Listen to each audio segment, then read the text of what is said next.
Good morning. Over the weekend, a bunch of people gathered at Riverside High School to climb the bleachers for the equivalent of 110 stories. And not just for the fun of it. For Wednesday, September 17th, it's your Loudoun Now Morning Minute.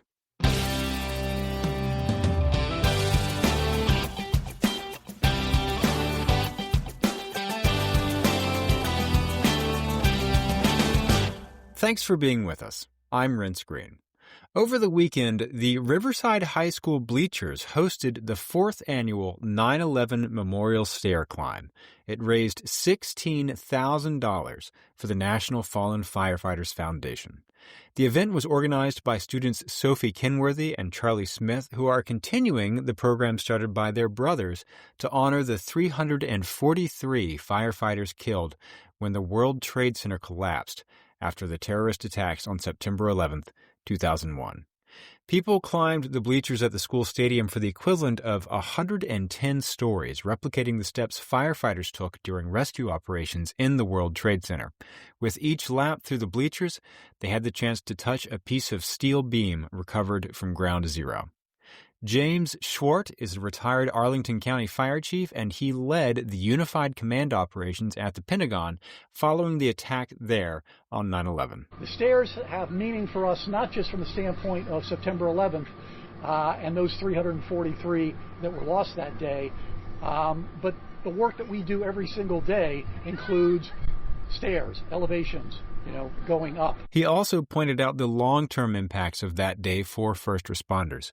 Many more first responders have died over the past 24 years from illnesses related to the hazards at the scene. And here's Victor Stagnaro, the CEO of the National Fallen Firefighters Foundation, who was there for the stair climb. The funds that are raised here will help us make sure that those families understand that this nation is going to pause and recognize their loved one. It's going to do wellness conferences. We're going to do kids camps. We're going to offer scholarships, all kinds of different activities to make sure that those families are fully supported. This year's $16,000 of fundraising, by the way, surpassed both the $13,000 they raised last year and their $15,000 goal for this year. Go to loudounnow.com/morningminute to check out the whole story. In other news and on a related topic, a miswording in state legislation adopted to provide compensation to firefighters diagnosed with cancer nearly cost late Loudoun firefighter Danny Wilson's family nearly $100,000 and possibly recognition for his 25 years of service. Wilson started his life in the fire service as a volunteer in Sterling and joined the career staff in 2000. He was diagnosed with cancer earlier this year and died on August 31st. By state law, some diseases that are more common among firefighters are presumed to be caused by their work for purposes of workers' compensation, many cancers, for example. But according to Loudoun Career Firefighters Association President John Myers, the bill that added throat cancers to that list was found to be ineffective because throat cancer is not an official medical diagnosis. There are several types of throat cancer. The Virginia General Assembly passed a bill earlier this year to fix that, but that bill didn't go into effect until July 1st. And because Wilson was diagnosed before that, he was ineligible for coverage. Myers also said the recognition that Wilson earned, including his name being engraved on the Commonwealth Public Safety Foundation Memorial, or recognition by the National Fallen Firefighters Foundation, could be withheld if a workers' compensation claim is not settled. The Firefighters Union and Wilson's family came to the Board of Supervisors to see if they would set that right, and they did. The board voted to send $11,000 to Wilson's family immediately for funeral expenses and ordered that the workers' compensation claim be settled. And what the heck, let's have Firefighter Day here on the Morning Minute because yesterday, Loudoun County government leaders celebrated the groundbreaking of the new Leesburg South Fire and Rescue Station. Fire Station 28 will serve the south side of Leesburg and the surrounding parts of Loudoun County with a brand new engine, tanker, and ambulance. The county's Hazardous Materials Response Team, which is currently based in South Riding, will also operate out of the new station once it's built. The station's scheduled to be completed in the winter of 2026. It's at the intersection of the Woods Road and Evergreen Mills Road. And the U.S. Department of Education announced yesterday that its Office of Civil Rights has found Loudoun County Public Schools in violation of Title IX. This is after the school division suspended 2 students at Stonebridge High School who alleged a transgender boy filmed them in the locker room.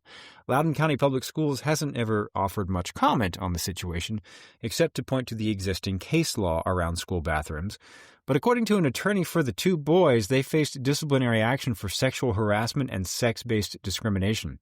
According to a number of people who spoke at school board meetings, the video captured those 2 boys asking questions like, "Why is there a girl in here?" and similar.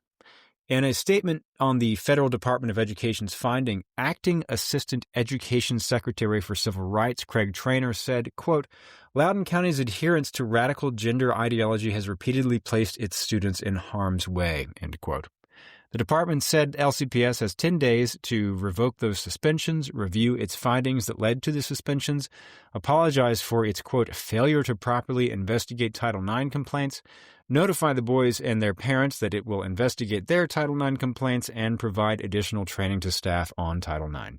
This comes the day after the conservative Founding Freedoms Law Center and America First Legal filed a federal lawsuit against the school district over this. Get the full story on this and all these stories over at loudounnow.com. On today's Get Out Loudoun calendar, tonight is the 3rd Wednesday New Waterford Bluegrass Jam at Hope Flower Farm and Winery in Waterford. Free and open to the public, drinks and snacks for sale, and they invite you to bring your instrument and join in. And Solace Brewing Company in Sterling will host the Speed Jigsaw Puzzle Competition tonight at 6:30 p.m. It's a fast-paced, team-based puzzle race. Check out the rest of the events calendar at getoutloudon.com. And if you like the Morning Minute, make a Morning Minute jigsaw puzzle, then solve it with astonishing speed to tell all your friends, and subscribe wherever you get your podcasts, and it'll be waiting for you there every morning. Okay, have a great day.